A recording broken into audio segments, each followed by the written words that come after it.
Hello दोस्तों, स्वागत है आपके अपने चैनल द रिव्यू रूम पर, जहां मैं आज एक्सप्लेन करने जा रहा हूं फाइनल डेस्टिनेशन सीरीज़ के सेकंड पार्ट को। ये मूवी 2003 में रिलीज़ हुई थी, फर्स्ट पार्ट के 3 साल बाद। और इसके फर्स्ट पार्ट के फाइनेंशियल सक्सेस को देखते हुए इस मूवी को बनाया गया था। ये मूवी पूरी तरह से फर्स्ट पार्ट से रिलेटेड है। तो अगर आपने इससे पहले फर्स्ट पार्ट नहीं देखा है तो आई बटन पर क्लिक करके पहले वो देख लो, नहीं तो इस वीडियो में आपको कुछ समझ नहीं आएगा। और ऐसे ही और सीरीज़ देखने के लिए चैनल को सब्सक्राइब करके बेल नोटिफिकेशन को ऑन कर लो, ताकि मुझे वीडियो बनाने की मोटिवेशन मिलते रहे और आपको वीडियो की नोटिफिकेशन। फाइनल डेस्टिनेशन सीरीज़ जानी जाती है अपने डेथ सीन और अपने भयानक एक्सीडेंट सीन के लिए।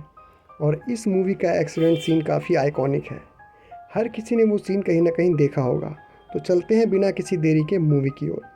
मूवी स्टार्ट होती है फ्लाइट 180 के एक्सप्लोजन के 1 साल बाद। हम देखते हैं कि कॉलेज स्टूडेंट किम्बरली को, जो कि अपने फ्रेंड्स साइना, डैनो और फ्रैंकी के साथ बीच वेकेशन पर जा रही थी। जब वो हाईवे एंट्रेंस पर वेट कर रहे थे, तब उनके पास एक बैगर आती है। उस बैगर के बैग से सारे कैंस गिर जाते हैं। वो उसे अवॉइड करते हैं और अपनी कार को हाईवे पर ले लेते हैं। हाईवे पर उन्हें स्कूल बस मिलती है, जिसके अंदर बच्चे चिल्ला रहे थे पाइल अप। तभी किम्बरली रेडियो ऑन करती है और उसे पता चलता है कि ठीक 1 साल पहले आज के ही दिन फ्लाइट 180 वाला कांड हुआ था। वो चैनल को चेंज करती है और उसे नेक्स्ट चैनल पर एक सॉन्ग सुनाई देता है। वो सॉन्ग का नाम था हाईवे टू हेल, जो इस सिचुएशन के लिए बिल्कुल ठीक नहीं था। हाईवे पर किम्बरली बहुत सारे लोगों को नोटिस करती है। एक लड़का अपनी स्पोर्ट्स कार में था, एक वाइट वैन में प्रेग्नेंट लेडी थी, एक बाइकर था, एक कार में एक नशेड़ी था, एक कार में एक बिजनेस वूमेन थी, एक कार में माँ बेटे थे और उन सब के साथ एक पुलिस ऑफिसर भी था। लेकिन मोस्ट इम्पॉर्टेंट थिंग, उनके आगे वुडन लॉक से लदा हुआ एक ट्रक चल रहा था। सब कुछ बिल्कुल नॉर्मल था, किम्बरली को छोड़कर। उसे बैड फीलिंग आ रही थी। उसे कई सारे साइन भी मिल रहे थे और वो सब साइन बिल्कुल सही थे। अचानक उस वुडन लॉक ट्रक की चेन टूट जाती है और सारे लॉक्स रोड पर गिर जाते हैं। एक लॉक सीधा पुलिस ऑफिसर को क्रश कर देता है। इसके बाद तो वहाँ क्रशों की लाइन लग जाती है। बाइकर को उसी की बाइक क्रश कर देती है। नशेड़ी की कार को सामने से आ रहा ट्रक उड़ा देता है और बिजनेस वूमेन क्रैश में ही मारी जाती है। माँ बेटे की कार भी लॉक से टकराकर ब्लास्ट हो जाती है। किम्बरली की कार भी क्रैश में हो गई थी, लेकिन वो सब जिंदा थे। वो स्पोर्ट्स कार वाला आदमी सीधा ट्रक के फ्यूल टैंक से टकराकर क्रैश हो जाता है, लेकिन उसकी जान अभी नहीं जाती और वो जिंदा ही आग में जल रहा था। तब उसकी सफरिंग को सामने से आता हुआ ट्रक दूर कर देता है और वहीं किम्बरली और उसके फ्रेंड्स को भी उड़ा देता है। तभी किम्बरली होश में आ जाती है और वो अभी भी हाईवे एंट्रेंस पर थी। वो बहुत डर चुकी थी। अब उसे समझ नहीं आ रहा था कि उसने क्या देखा, लेकिन आप जानते हैं कि ये एक प्रेमिनेशन है। वो सोचती है कि ये एक बुरा सपना था। तभी वो बैगर उसके पास आ जाती है, जो कि उसके प्रेमिनेशन में भी आई थी, और उसके बैग से सारे कैंस गिर जाते हैं। अब किम्बरली सोच में पड़ गई थी। तभी हाईवे से वो स्कूल बस गुजरती है, जिसके अंदर बच्चे पाइलअप चिल्ला रहे थे। अब यहाँ किम्बरली की हालत बहुत ख़राब हो चुकी थी। वो जल्दी से रेडियो ऑन करती है। उस पर फ्लाइट 180 की एनिवर्सरी की न्यूज़ चल रही थी और उसे पता था कि नेक्स्ट चैनल पर हाईवे टू हेल सॉन्ग चलेगा, और बिल्कुल वैसा ही होता है। किम्बरली पैनिक कर जाती है और वो अपनी कार वापस मोड़ने लगती है। उसे रोके रहने की वजह से वहाँ जाम लग जाता है और जाम में वही लोग फंसे थे जिन्हें आपने अभी मरते हुए देखा था, इंक्लूडिंग पुलिस ऑफिसर। पुलिस वाला उससे रास्ता ब्लॉक करने की वजह पूछता है। किम्बरली उसे कहती है कि यहाँ एक बहुत बड़ा एक्सीडेंट होने वाला है, जो कि उसने पहले ही देख लिया है। पुलिस वाला उसे बाहर निकालता है। तभी वहाँ से वो लॉगिंग ट्रक गुजरता है। किम्बरली कहती है कि ये वही ट्रक है जिसकी वजह से एक्सीडेंट होगा, और उसके कहने की देरी थी, वहाँ एक्सीडेंट हो जाता है। किम्बरली बिल्कुल सुन्न हो चुकी थी। उसके पीछे से एक ट्रक आ रहा था, जिससे उसे ऑफिसर बचा लेता है, लेकिन उसके तीनों फ्रेंड मारे जाते हैं। अब आप सोचोगे कि डेथ का तो एक पैटर्न होता है और एक्सीडेंट में तो ये सबसे लास्ट में मरे थे, फिर अचानक ये कैसे हुआ? इसका जवाब आपको आगे मिलेगा। अब किम्बरली खुद तो एक्सीडेंट से बच चुकी थी, लेकिन उसने अपने साथ कई और लोगों की जान बचा ली थी। वो थे नोरा कारपेंटर और उसका बेटा टिम, इवांस लुइस जिसकी अभी $2.5 मिलियन की लॉटरी लगी थी, बिजनेस वुमेन कैट जेनिंग्स, नशेड़ी Rory Peter, pregnant lady Isabella Hudson and biker Eugene Dix और पुलिस ऑफिसर थॉमस बर्ग भी। किम्बरली से पूछताछ होती है और यहीं हमें पता चलता है कि उसके साथ वैसा ही हुआ था जैसे 1 साल पहले फ़्लाइट 180 में एलेक्स के साथ हुआ था। अब यहाँ हमें पता चलता है कि एलेक्स भी मर चुका है, लेकिन क्लेयर अभी भी जिंदा है क्योंकि वो अपनी मर्जी से अपने आप को एक सैनिटोरियम में लॉक कर दिया है। उसने ये तरीका निकाला है डेथ को चीट करने का। उनमें से किसी को भी इन बातों पर यकीन नहीं होता, बस वो इतना जानते थे कि वो लकी हैं। लेकिन कब तक? इवान बहुत सारी शॉपिंग करके अपने घर में आता है। वो पैन में पड़े नूडल्स को बाहर फेंक कर अपने लिए कुछ बनाने लगता है। वो फ्रिज में से कुछ चाइनीज़ फूड निकालता है और तभी उसके फ्रिज पर लगी एक मैग्नेट उसमें गिर जाती है और वो ज़्यादा ध्यान नहीं देता और वो उसे माइक्रोवेव में रख देता है। और वो पैन में भी कुछ फ्राई कर रहा था। खाने को छोड़कर वो अपने गोल्ड वॉच को पहनने लगता है और फिर अपनी गोल्ड रिंग को पहनने लगता है। तभी माइक्रोवेव में स्पार्किंग हो जाती है और उसके हाथ से अंगूठी सिंक में गिर जाती है। वो जल्दी से सिंक में अपना हाथ डाल देता है। अब उसकी वॉच की वजह से उसका हाथ बाहर नहीं निकलता। ऊपर से माइक्रोवेव में शॉर्ट सर्किट हो चुका था और पैन में भी आग लग चुकी थी। वो कपड़े से आग बुझाने की कोशिश करता है जिसमें वो आग पूरे कमरे में फैला देता है। किसी तरह वो अपना हाथ बाहर निकाल लेता है और वहाँ से बाहर निकलने की कोशिश करता है। वो समझदारी दिखाते हुए चेयर से विंडो को तोड़कर बाहर निकल जाता है। जैसे ही वो कमरे से नीचे उतरने लगता है उसके कमरे में ब्लास्ट हो जाता है। वो सीढ़ी से नीचे उतरता है लेकिन वो काफ़ी जाम था। काफ़ी कोशिश करने के बाद वह खुल जाती है और वह नीचे उतर जाता है। तभी वो वहाँ फेंके हुए नूडल्स पर फिसलकर गिर जाता है और सीढ़ी सीधा उसके आँख में आकर गिरती है और उसकी मौत हो जाती है। उधर बर्ग फ़्लाइट 180 के सर्वाइवर पर रिसर्च कर रहा था और हमें पता चलता है कि वो सब बहुत अजीब एक्सीडेंट में मारे गए थे। और हमें पता चलता है कि एलेक्स भी सर पर ईंट गिरने की वजह से मारा गया था और उसके साथ उस वक्त क्लेयर थी जब ये एक्सीडेंट हुआ था। पक्का वो क्लेयर को बचाने के चक्कर में मरा होगा। उधर बाकी सर्वाइवर टीवी पर उस एक्सीडेंट की न्यूज़ देख रहे थे। अभी भी वो खुद को बहुत लकी समझ रहे थे, लेकिन जैसे ही इवांस की न्यूज़ टीवी पर आती है उन सब के होश उड़ जाते हैं। अगले दिन जब किम्बरली सैनिटोरियम में जाती है क्लेयर से मिलने, क्योंकि उसे कई सारे सवालों के जवाब चाहिए थे और वो सोच रही थी कि क्लेयर उसकी हेल्प करेगी, लेकिन ऐसा नहीं होता। क्लेयर उसे सिर्फ ये बताती है कि उसे साइंस पर ध्यान देना होगा। सिर्फ साइन ही है जो उसे बचा सकते हैं और वो उसे डेथ के पैटर्न के बारे में भी बताती है जो कि उसके केस में कुछ ज़्यादा सेंस बना नहीं रहे थे, क्योंकि उसके प्रेमिनेशन में सबसे पहले ऑफिसर बर्ग मरा था। अब यहाँ सारी कन्फ्यूज़न दूर हो जाती है क्योंकि यहाँ हमें पता चलता है कि इस केस में डेथ उल्टा चल रहा है। एक्सीडेंट में सबसे पहले वो और उसके फ्रेंड मरे थे। एक्चुअली ट्रक क्रैश में वो भी मरने वाली थी, लेकिन उसे बर्ग ने बचा लिया था। जब कोई डेथ के प्लान में दखल देकर किसी को बचा लेता है, वो उसे स्किप करके उसके नेक्स्ट पर्सन को ले जाती है। और एक्सीडेंट में सेकंड मरा था इवान, जो कि अब मर चुका है। किम्बरली को अब डेथ का पैटर्न समझ आ गया था। जब किम्बरली घर पहुंचती है तो ऑफिसर बर्ग उसे बाहर ही मिलता है क्योंकि ऑफिसर को उसकी बातों पर यकीन हो रहा था। अचानक किम्बरली को विंडो में पिजन दिखाई देते हैं। जैसा कि क्लियर ने कहा था, वो इस साइन को पकड़ लेती है और उसे पता था कि अगला नंबर नोरा और टीम का है। अब उसे ये भी पता चल चुका था कि उनके डेथ की वजह पिजन होगी। वो उन्हें ढूंढने निकल जाती है। उधर क्लियर सोच रही थी कि ऐसे जीने से तो मर जाना बेहतर है और फाइनली वो सैनिटोरियम से बाहर निकलने का डिसीजन बना लेती है। नोरा टीम को लेकर डेंटिस्ट के पास आई थी। हम नोटिस करते हैं कि वहाँ पर कंस्ट्रक्शन भी चल रहा था, जिस वजह से पिजन विंडो से टकरा रहे थे और उनकी वजह से डेंटिस्ट फोकस नहीं कर पा रहा था।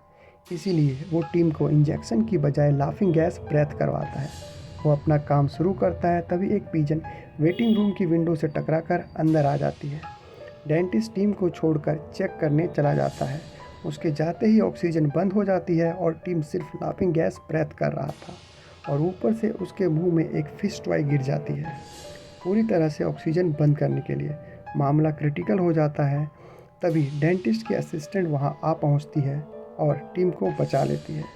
वो दोनों बिल्कुल ठीक ठाक डेंटिस्ट के पास से जा रहे थे, तभी वो देखते हैं कि सामने से किम्बरली और बर्क पिजन चिल्लाते हुए आ रहे हैं। पिजन सुनते ही टिम पिजन के पास चला जाता है। तभी एक ग्लास उसके ऊपर आकर गिर जाता है और टिम का काम तमाम हो जाता है। नोरा कुछ भी सुनने और समझने की हालत में नहीं थी, इसलिए बर्क रात को सभी सर्वाइवर को अपने घर पर बुलाता है एक मीटिंग के लिए, ताकि वो सबको वार्न कर सके, और किम्बरली को उसके घर पर ड्रॉप करता है। और तभी वहाँ उन्हें मिलती है क्लेयर, जो कि उन्हें एक ऐसे आदमी से मिलाती है जो उन्हें गाइड कर सकता था। वो था विलियम। विलियम उन्हें बताता है कि न्यू लाइफ ही डेथ को हरा सकती है, क्योंकि हर लाइफ के लिए एक डेथ होती है और हर डेथ के लिए एक न्यू लाइफ। सब कुछ बैलेंस है।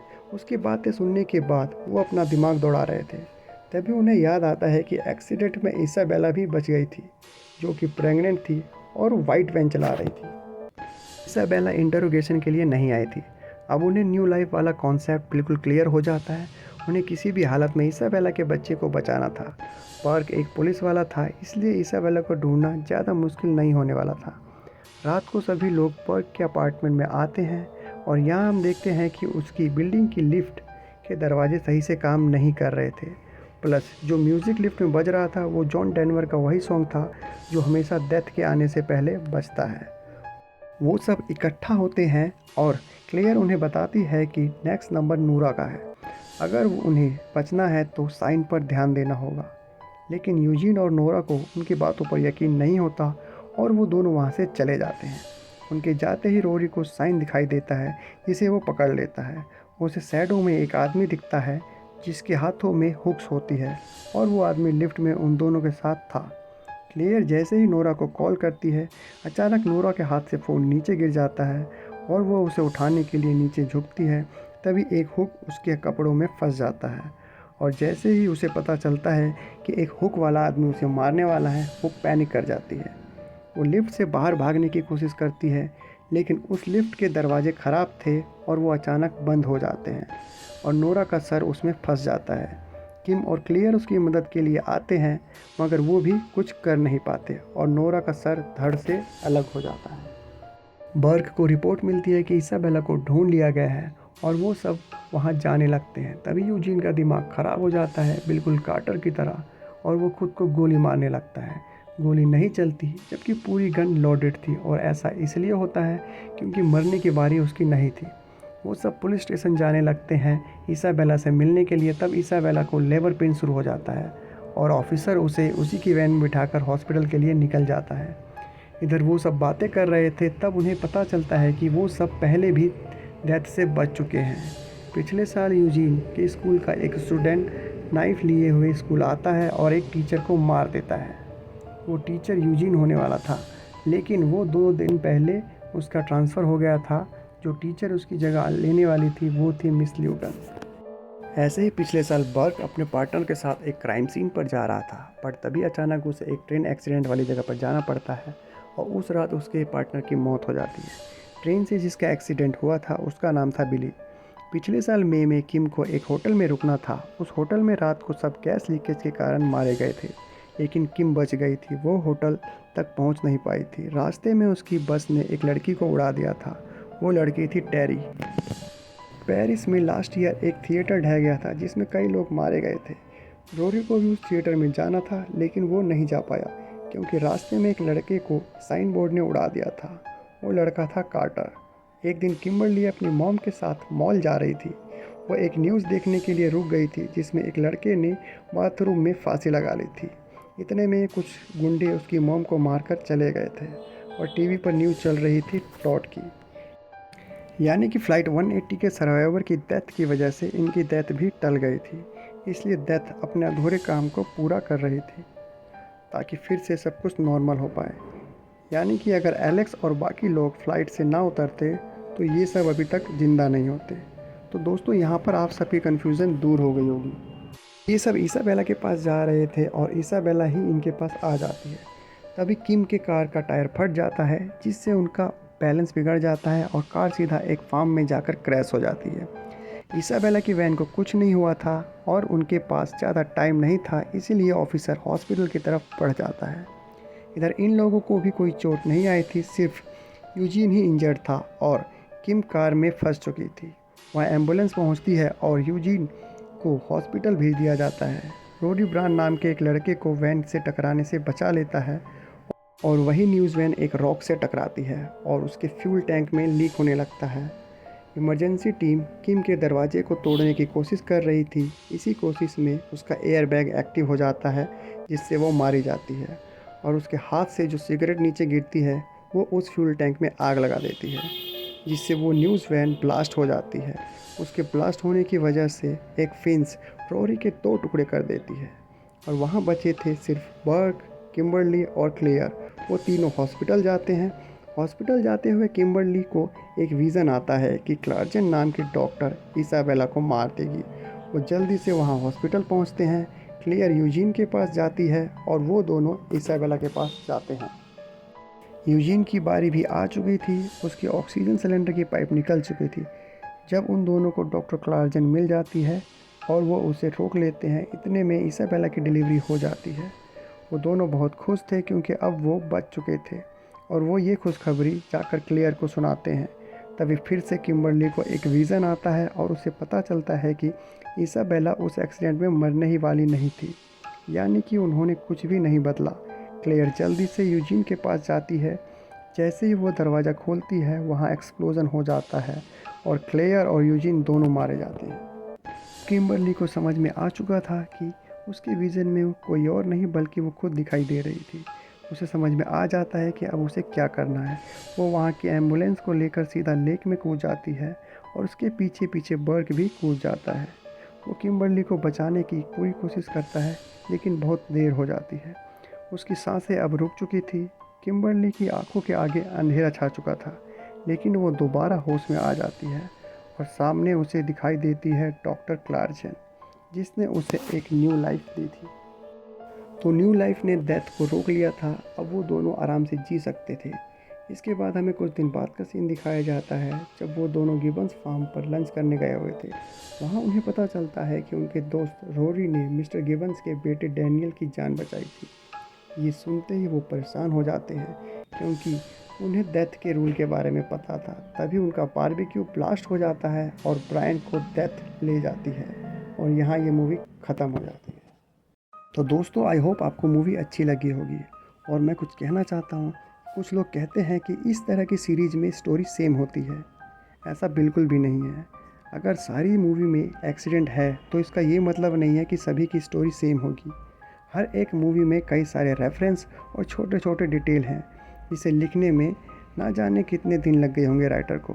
कॉन्सेप्ट तो सभी फ्रेंचाइजी का एक ही होता है। जैसे हैलोवीन में सबको पता है कि माइकल मायर सबको मारेगा, फ्राइडे द 13 में सबको पता है कि जेसन किलिंग करेगा। ऐसे ही फाइनल डेस्टिनेशन में सबको पता है कि कुछ लोग एक्सीडेंट से बचेंगे।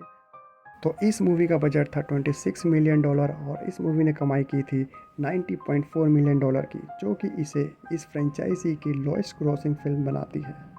इसे रिव्यू भी मिक्स मिले थे, लेकिन हॉरर फैंस ने इसे बहुत पसंद किया था और इस मूवी को बेस्ट हॉरर मूवी के लिए नॉमिनेट भी किया गया था। अगर आपको वीडियो और मेरा एफर्ट पसंद आया हो तो एक लाइक और एक कमेंट ज़रूर करना और ऐसी वीडियो को देखने के लिए चैनल को सब्सक्राइब करके बेल नोटिफिकेशन को ऑल पे सेट कर लो ताकि वीडियो सबसे पहले आपको मिले। फिर मिलते हैं नेक्स्ट वीडियो पर।